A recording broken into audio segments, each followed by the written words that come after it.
Disgrasya, men! Dalawa ang patay habang 4 ang sugatan matapos araruhin ng isang itim na SUV ang mga tao sa departure area ng NAIA Terminal 1 nitong linggo, May 4, 2025. Kabilang sa mga nasawi sa aksidente ay ang 4 na taong gulang na batang babae na inihatid lamang sa airport ang amang OFW. Bukod sa kanya, namatay din ang isang 29 na taong gulang na lalaki. Agad naman raw na isugod sa San Juan de Dios Hospital sa Pasay City ang mga nasaktan na kalaunay inilipat sa St. Luke's Hospital.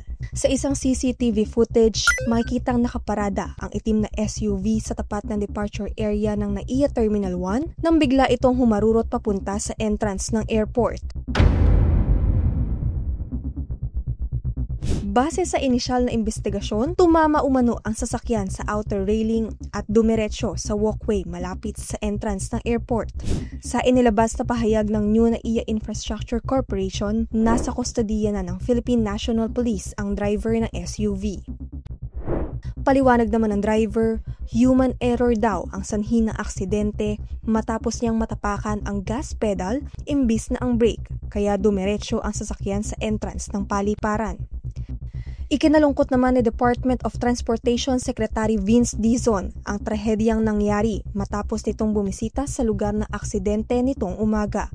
Personal na sasagutin ni New NAIA Infrastructure Corporation President Ramon ang pagpapagamot sa 4 na nasaktan at bibigyan ng financial assistance ang mga pamilyang namatayan.